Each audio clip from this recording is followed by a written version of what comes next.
probabilmente siamo ancora più giù a livello di latitudini a sud rispetto all'Imbryozophilus albispinosus, siamo anche nel bacino per esempio del Paraguay e simili. L'ambiente è sempre diciamo salano, comunque ambienti aperti, ma trovandoci a latitudini inferiori è più fresco, quindi è climaticamente simile all'ambiente dell'Imbryozophilus albispinosus, quindi la temperatura dell'inverno australe può essere un pochino più fresca.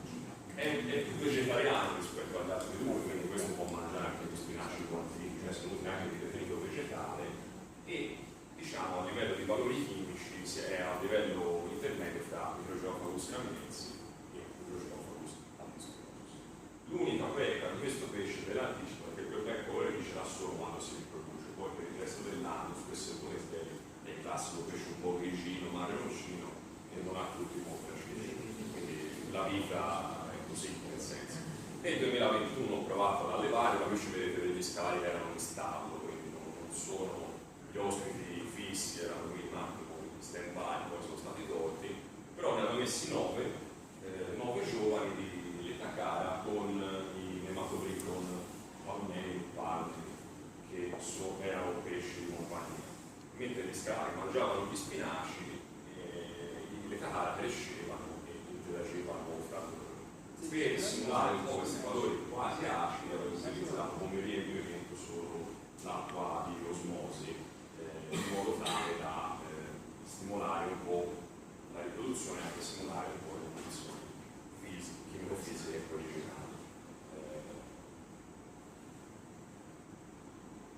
Chiaramente passa il tempo, questi pesci si sviluppano e cominciano a interagire anche a livello territoriale e riproduttivo. La cosa carina dell'età cara è che quando interagisce con i suoi simili si pongono i due pesci frontalmente e gli viene una sorta di maschera facciale di bande alternate gialline scure, che è un po' il segno di sottomissione o dominanza, cioè il dominante ce l'ha sempre molto più marcata rispetto al sottomesso, e spesso il maschio ce l'ha così anche nei confronti della femmina.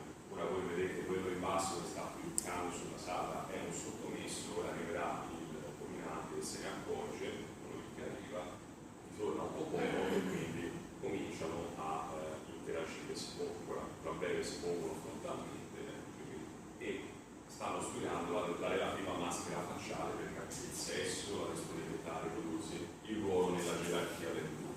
Però non sono pesci particolarmente aggressivi, è tutto molto ritualizzato, molto più per esempio che nei tramirezzi, quindi difficilmente arrivano alle mani, nel senso che si studiano e basta, ma difficilmente si attaccano proprio a morsi, eccetera. Tra pochino vedrete il sottomesso che si rende conto che non è ampia, prende e si allontana mogio, penso agli orizzonti dell'altro, sta tranquillo e rimane nel suo senza nessun tipo di cruenta aggressione. È facile da riprodurre, sì, nel senso che queste coppie si formano spontaneamente, in gruppo, si allevate in gruppo e sul substrato aperto, sempre cure biparentali, quindi maschio e femmina collaborano entrambi, hanno cura delle uova e poi della prole, curano le uova, e qui vedete nella fetta del tronco sotto al pesce.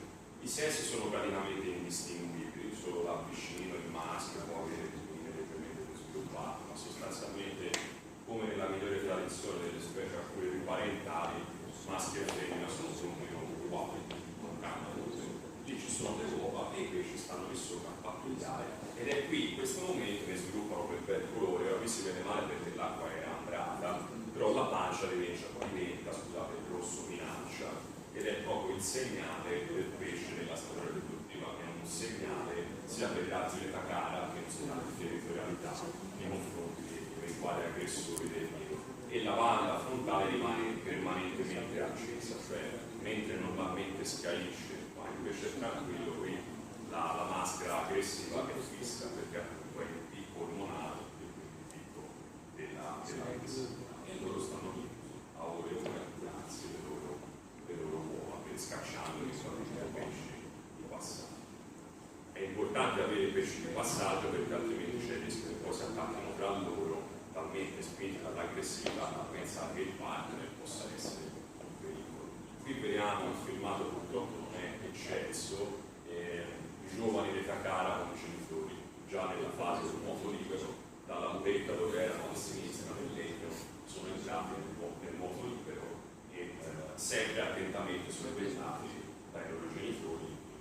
Non si vedono bene perché l'acqua e le piante fanno la strada, ma comunque erano sempre presenti.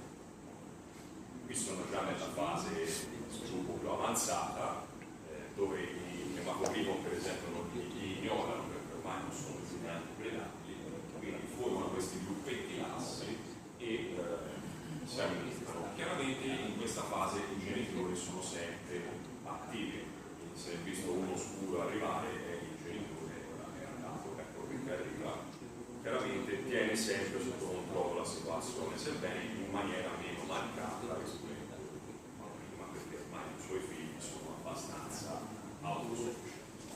E così crescono, piano piano in questa fase già mangiano il granulare sbriciolato, oppure cucini micronizzati, possiamo mangiare questi senza nessuna problematica.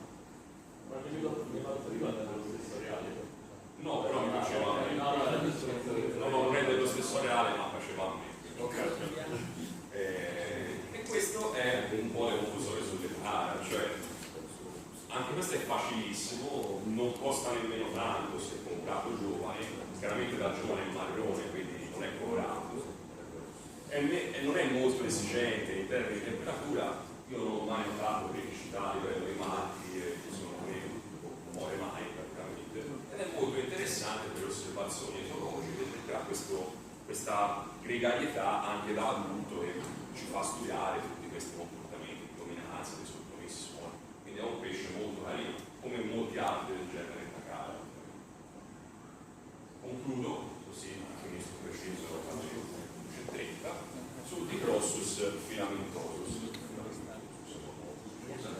che è un pesce, torniamo indietro, cioè torniamo più a nord, ritorniamo nell'areale della Venezia, perché questo è proprio un pesce che vive più o meno negli stessi ambienti del Venezia, quindi gli Janus, gli affluenti dell'Orinoco, eccetera, eccetera. C'è un bel dimorfismo sessuale perché il maschio è quello a sinistra e la femmina è quella a destra. La differenza è molto molto evidente sia nel colore che nelle dimensioni, il maschio è molto illuminato, che nella forma emettore delle pinne. Si chiama appunto Dicrossus filamentosus perché il maschio sviluppa nella pinna maurale questi filamenti molto lunghi a scopo sessuale. La femmina, dopo la prima riproduzione, ha le pinne arancioni.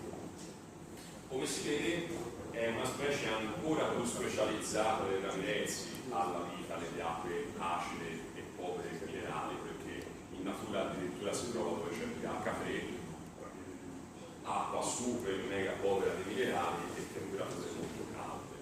Okay? È un micropredatore di bentos, di piccoli organismi che si trova sul fondale ed è altamente specializzato. Tra quelli che vi può vedere quello il morire dei ramirezzi nel solito acquario, dico cambiamo genere, sono sempre i pesci Lotharax che erano gli stessi di prima, mettiamoci di Dicrossus per vedere cosa succede. Una volga, ma scherzo. Magari questi sono meno aggressivi dell'altra specie. Questo è un po' il tipico, questo è un giovane, un maschio giovane, avevo comprato un maschio giovane, è il tipico comportamento alimentare, quindi setacciano continuamente il fondale in cerca di piccoli organismi, cibo, eccetera. Quindi il fondo di sabbia alla fine è molto importante per questo tipo di pesci.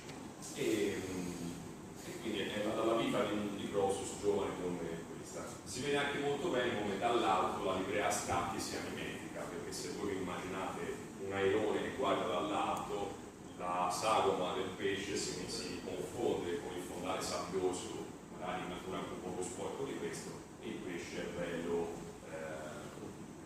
mimetizzato alla grande e nessuno se ne accorge. Quindi questa è un po' la fase giovanile, diciamo. Passa il tempo, si sviluppano, questi sono erano i miei, il maschio e la femmina, si vede bene la differenza di colorazione, di stazza e di lume, come avevate visto nella foto di prima.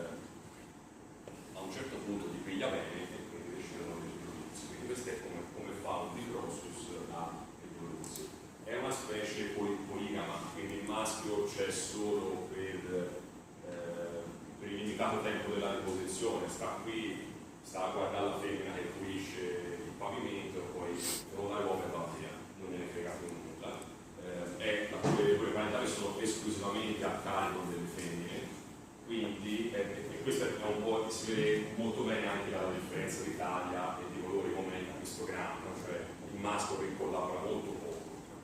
Non è una specie che depone sul fondo, spesso e volentieri depone a una certa distanza dal fondo.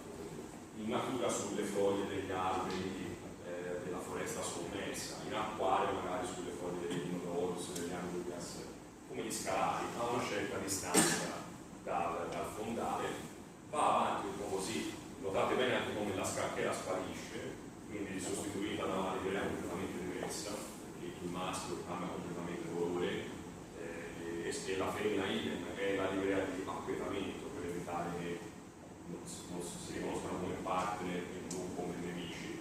Okay? E va avanti così fino a quando non è tutto ben depositato. Nel frattempo la femmina ha la propria vita genitale stessa e il maschio sta lì pronto a controllare la situazione. Naturalmente in questa fase il maschio solo per i genitori si arrivasse un altro di Crosus, parte, lo mena e poi torna dalla sua femmina. Il colore è molto bello, anche carico di azzurrino, soprattutto nel maschio.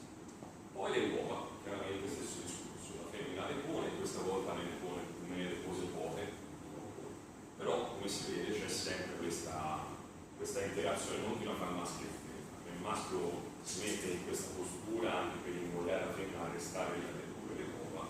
Quando poi la femmina ha fatto il suo giro, subentra lui e feconda con lo sperma e l'uomo appena le pose, e che qui ora lo sta facendo. La femmina si allontana e il maschio passa, feconda le uova e si ricomincia il giro così continuamente fino a quando non è completamente cessata la deposizione.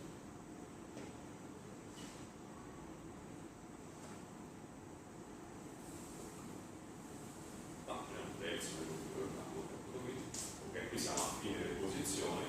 Se guardate ci si accorge che siamo a fine deposizione anche perché il colore del maschio è cambiato, sta riapparendo la scappinera che prima non c'era. Quindi ci stiamo spostando nella seconda fase, nella quale la femmina diventa, nella terza fase, scusate, nella quale la femmina diventa iperterritoriale anche nei confronti del maschio.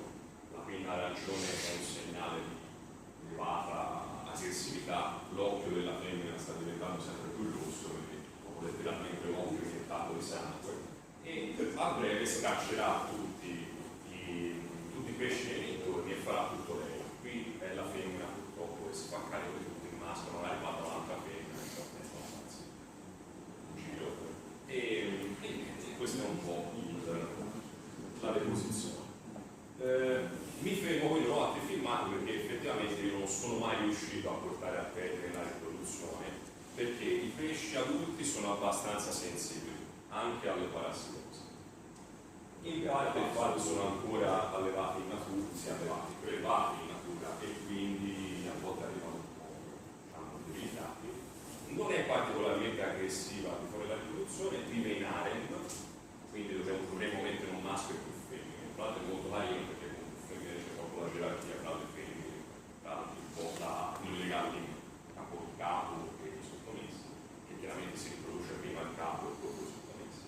È molto interessante anche questa per osservazioni etologiche. Il completamento della riproduzione può avvenire solo in acque molto acide, nel senso che altrimenti le uova non si schiudono, perlomeno in base a quello che io ho letto, se non c'è un'acqua molto simile a quella dell'ambiente naturale, le uova si chiudono male, si schiudono poco, c'è un'elevata mortalità.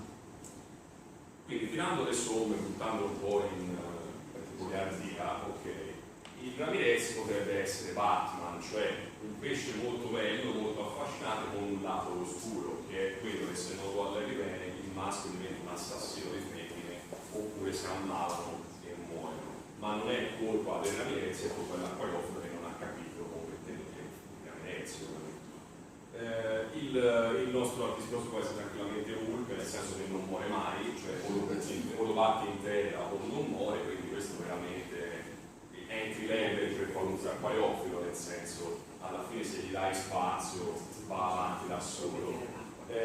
Il Lecatare è un po' Capitan America, perché è questo buon pesce gentile, corpulento ma pacioccoso, insomma, molto anche altruista, nel senso che vive in gruppo e se la gode anche a vivere in gruppo, e questo è un po' l'enigmista, perché delle volte veramente ti mette la pazienza tu, però ti sembra di aver fatto tutto bene e poi schiantano gli adulti o le uova marciscono, quindi a volte sei tutto contento, dai ce l'ho fatta, e poi non ce la fai mai, quindi è veramente una sfida, per esempio, che io fino l'ho sempre perso miseramente.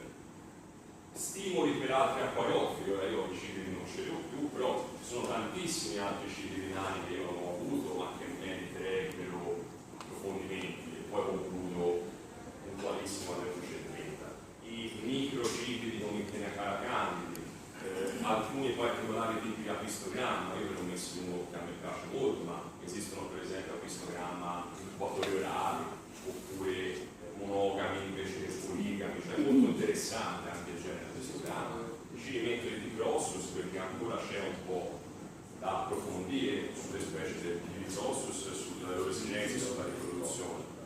Spostandoci di continente, tutto il vasto gruppo dei Vermicacronis, che continuamente vengono descritti come specie, o addirittura pesci conosciuti ma da riscoprire sotto manipolato, come potrebbe essere l'apistogramma Borelli, che è un ciclide nano estremamente australe, nel senso che vive nell'America meridionale, anche dove fa abbastanza fresco, e quindi è quasi il pesce che è caldo, quindi da allevare in vasche non riscaldate, per cui vista anche insomma la situazione attuale, l'aumento di mano, un pesce del genere potrebbe essere riscoperto e allevato. Io che ci ho messo l'apistogramma Borelli Wild Type, perché quello super colorato non mi piace, questo è il Borelli selvato, quindi con una livrea bellina, elegante, ma e infine della mia presentazione, quindi se avete delle domande.